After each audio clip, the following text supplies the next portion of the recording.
Olá, amigos e amigas, que todos tenham um feliz dia, que possam ter uma semana de muitas vitórias ao lado de Jesus.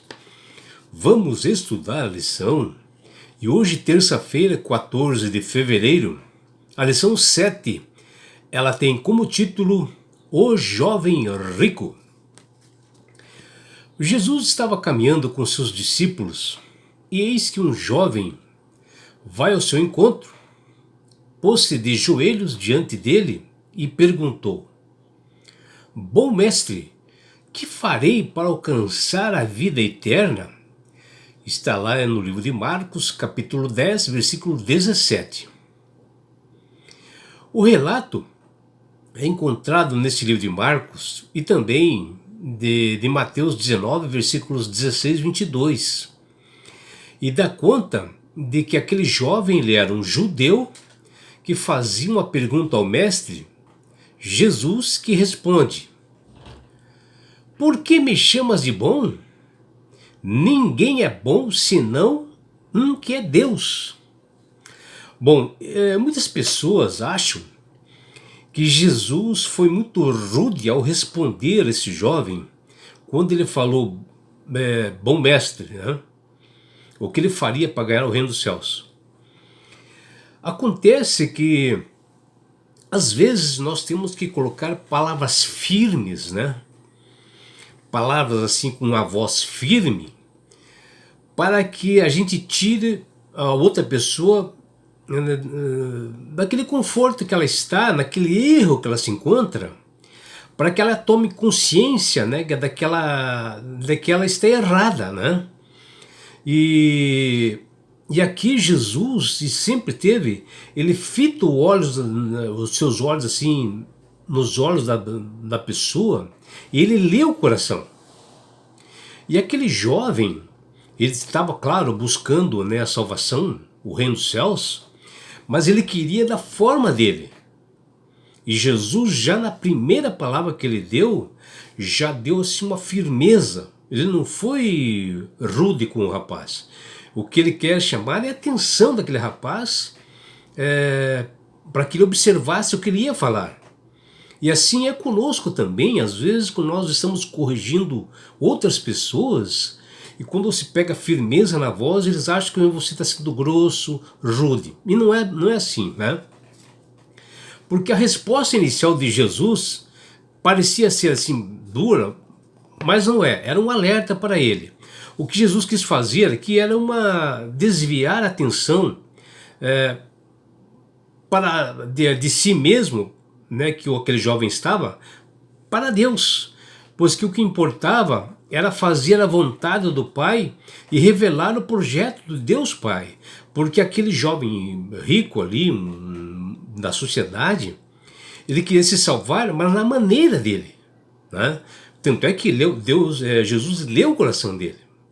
E em seguida Jesus afirma: Você conhece os mandamentos como não matar, não cometer adultério, não roubar, não levantar falso testemunho, não defraudar ninguém e honrar pai e mãe? Você veja, né? Jesus aqui, ele diz somente 7 mandamentos, que era relacionamento com as pessoas. Porque os outros 3 que ele não disse era relacionamento com Deus. E o que ele sentiu naquele jovem era justamente a falta do relacionamento dele com as pessoas, né? E o jovem ali, rico, né? Ele havia perguntado sobre a vida eterna, e que ele queria a vida junto de Deus, do reino dos céus, né? E Jesus só lembrou a ele os mandamentos que dizem respeito junto ao próximo, né? Nosso relacionamento com as pessoas. E justamente ele não falou os outros 3 que eram o relacionamento com Deus.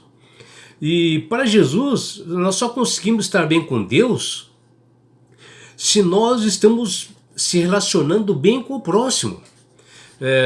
Não adianta nós nos enganarmos, né? Não adianta você chegar mesmo diante de Deus e não tiver um relacionamento bom com o próximo e queira buscar o reino dos céus, que primeiro nós temos que se relacionar bem aqui com as pessoas. Imagina você, nas mansões celestiais, você querer ter um relacionamento com uma pessoa que você não gosta, né? E a porta para chegar até Deus é justamente o próximo. E o jovem rico se preocupa, né, com a vida eterna, e já Jesus estava preocupado com os necessitados, dos pobres, dos injustiçados, daquelas pessoas que sofriam naquele presente, né? E o jovem rico responde que ele observava os mandamentos ditos, né, desde a sua juventude. Veja, né, ele observava os mandamentos, mas ele não praticava os mandamentos. Porque as pessoas, a maioria, dizem que conhece os mandamentos, né, observa os mandamentos, mas não pratica, sabe? E Jesus viu ali, né? E o curioso é que o jovem rico tinha perguntado justamente, né, pelo caminho da vida eterna. Ora, o caminho da vida eterna era e sempre será contínua, né, de nós fazermos a vontade e o querer de Deus, onde eles estão expressos justamente nesses 7 mandamentos que Deus falou para ele, que é o relacionamento com as pessoas, e depois é que vem os 3 mandamentos relacionados com Deus. Quer dizer que aquele jovem, ele observava os mandamentos sem saber para o que servia. E hoje é muito comum, né, cristãos que dizem observar os mandamentos, mas que não servem, e às vezes observam os mandamentos só por costume da família ou coisa parecida. E Jesus olhou para aquele jovem rico, fitou nos seus olhos, e ele amou imensamente aquele jovem. E ele disse: só uma coisa te falta. Vai, vende o que tens, dá aos pobres, e terá um tesouro no céu. E em seguida vem e segue-me. Bom, a observância dos mandamentos é apenas o primeiro degrau de uma escada que vai mais longe, mais alto. E Jesus pede mais. A observância dos mandamentos prepara a pessoa para ela ter no seu coração, para ela chegar assim, para ela se doar-se total de si mesma, em favor do próximo, do necessitado, do aflito. E Jesus pede muito, mas ele pede ele o pede assim, o bastante para nós, mas com muito amor, com muito carinho. E o jovem judeu rico não aceitou a proposta feita por Jesus, né, que ele falou que vendesse todos os seus bens, e ele não aceitou e foi embora, pois ele era muito rico. Bom, Jesus jamais, meus amigos, ele pede que todas as pessoas vendam seus bens e dê aos pobres. Não é isso que ele pede. E aqui no caso do jovem rico, ele, Cristo, conhece todos os corações, sabe as nossas fraquezas, nossos pecados que estão dentro do nosso coração.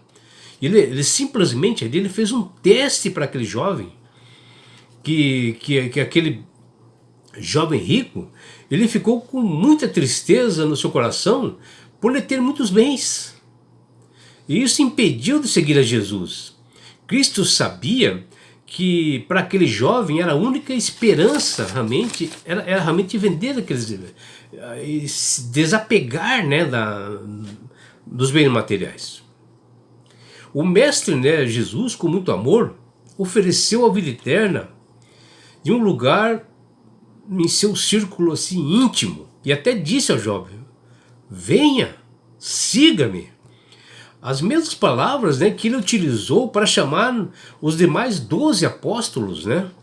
E vejam, quase todos os apóstolos, eles tinham muitos bens, eles deixaram para trás para seguir a Jesus e ganhavam muito dinheiro nesse mundo, como é o caso de Tiago e João, que eles eram pescadores, mas eles eram empresários. Seu pai, Zebedeu, era um grande empresário na época para vendas de peixes, né? E que até eles empregavam outras pessoas, davam emprego para as outras pessoas, eles ganhavam muito dinheiro. E eles acabaram deixando e seguindo a Jesus. Mateus é outro bom exemplo, né? Que ele é chamado de Levi, era cobrador de impostos e ele ganhava muito dinheiro. Tinha bastante estudo, formado, né? Outro exemplo, né, é Lucas, né, um grande médico da época, era procurado pelas pessoas, né? Eles pagavam assim pelas consultas.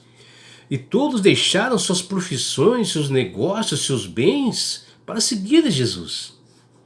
O que vemos é essa troca horrível, né, desse jovem rico que não quis a salvação e teve essa posição falando na frente dos demais discípulos que um dia já haviam abandonado seus bens e coisas para seguir a Jesus. Que triste, né, meus amigos? Exemplo de alguém que não seguiu o princípio da gratificação adiada, postergada, para receber o galardão na segunda vinda de Jesus. Ter a posição deste jovem rico é um belo engano, pois não importa o que a riqueza possa nos dar agora, cedo ou mais tarde todos nós morreremos e teremos a perspectiva da eternidade. As observâncias religiosas, elas não são essencial no projeto de Deus. A opção fundamental e necessária é o desapego aos bens, às riquezas e a superação que nós devemos fazer nas injustiças que ocorrem neste mundo, para nós ajudarmos o próximo, para que eles possam aceitar Jesus como Salvador, totalmente modificados, né, com esperança. E essas injustiças, elas decorrem das estruturas socioeconômicas, né, da acumulação assim, de bens, de riquezas, que acabam colocando Jesus em segundo plano. Deus tem que ser o primeiro na nossa vida, em tudo. E em contraste com esse jovem rico, segue o testemunho de Pedro, representando, né, a comunidade de discípulos que com sabedoria professa a sua fé, deixando tudo de lado para seguir o Mestre Jesus, declarando desapego aos bens materiais desse mundo, e ele queria juntar tesouros no céu. E é por isso, meu amigo, minha amiga, que Deus tem falado com todas as pessoas através do Espírito Santo para que aceitem Jesus como Salvador.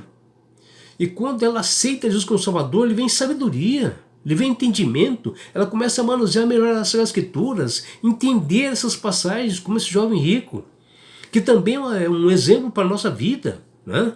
De nós deixarmos as coisas desse mundo e buscarmos e juntar tesouros no céu.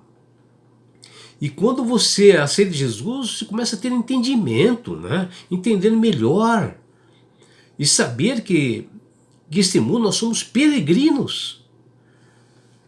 E meu amigo, minha amiga, não é só aceitar Jesus como Salvador e Senhor. O grande coisa que acontece na nossa vida é esse presente que Deus dá para todos nós, que chama-se salvação. E com isto, Ele quer levar a você, meu amigo, a você, minha amiga, para as mansões celestiais. Um lugar onde não há mais dor, mais morte, mais aflições. Nós não vamos precisar mais de carro, de bens, de casa, nada. Um lugar de paz, meu amigo. E sabe por quê? Jesus quer fazer isto com você, meu amigo. Com você, minha amiga. Porque Jesus te ama. Abraços do seu amigo João Carlos Amorim.